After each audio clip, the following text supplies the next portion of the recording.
The White House issues a chilling ultimatum regarding Iran's nuclear ambitions. The directive is absolute.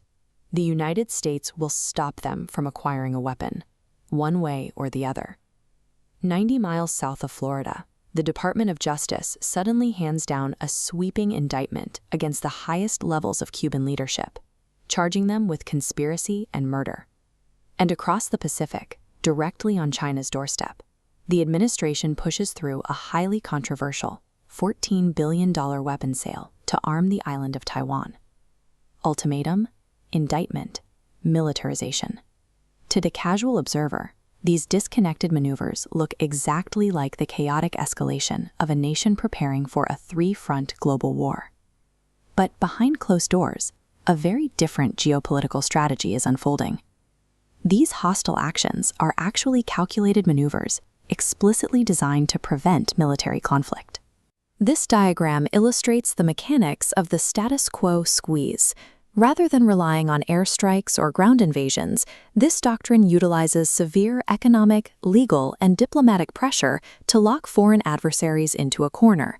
By applying immense non-kinetic force from multiple angles, the administration isolates hostile regimes and extracts concessions while entirely avoiding the catastrophe of actual combat. We can see the first lever of this strategy applied directly to Tehran. Reports indicated the Iranian military was rapidly rebuilding its base infrastructure. Instead of bombing those facilities, the United States deployed a reverse blockade. By heavily restricting the Hormuz Strait and the Gulf Coast, physical maritime exports ground to a halt. This resulted in a complete stoppage of Iranian oil, trapping millions of lucrative barrels inside the country and preventing them from reaching massive buyers like China.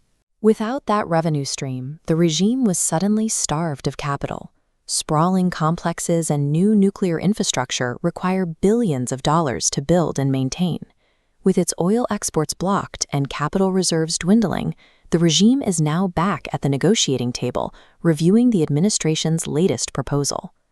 This economic squeeze forces a resolution without the United States firing a single missile. The second lever replaces the battlefield with the courtroom. We move to the Caribbean to see how surgical, non-military justice is applied to hostile leadership. In 1996, conditions in Cuba were so dire that thousands of desperate civilians risked their lives on makeshift rafts to escape the island. A humanitarian group known as Brothers to the Rescue tried to help. Volunteers flew small private planes over the ocean to locate the stranded rafters and save them. In response, the Cuban government ordered its intelligence forces to shoot those civilian rescue planes out of the sky. 4 men were killed. Decades later, the Department of Justice took an aggressive, highly targeted step. They indicted Cuban leader Raúl Castro directly for murder and conspiracy, treating the head of a failed state exactly like a common cartel boss. This legal strategy surgically weakens the ruling class. It isolates the perpetrators on the global stage while explicitly protecting the humanitarian interests of the Cuban people themselves. The third lever is applied in the Pacific. Here, we see calculated diplomatic defiance used against the world's rising superpower. The administration broke decades of protocol by communicating directly with Taiwan's president and followed it up by pushing through that massive $14 billion weapons sale. The United States has a massive core interest in keeping Taiwan free and prosperous. The island is an incredible global partner, producing the overwhelming majority of the high-tech manufacturing and semiconductors that run the modern world. By ignoring Beijing's demands to cut ties, the U.S. established a clear strategic doctrine.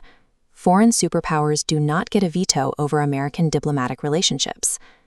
Arming the island acts as the ultimate deterrent. It raises the cost of a Chinese military invasion so high that it grinds the machinery of conflict to a halt. Peace becomes the only logical option. This map shows the global reality. Iran is economically cornered. Cuba's leadership is legally hunted. China is militarily deterred. The United States applied maximum pressure across 3 continents, securing these objectives without a single day of combat. The alternative is entirely unworkable. A direct conflict in the Pacific or a sprawling ground war in the Middle East would wreck the global economy and cost thousands of lives.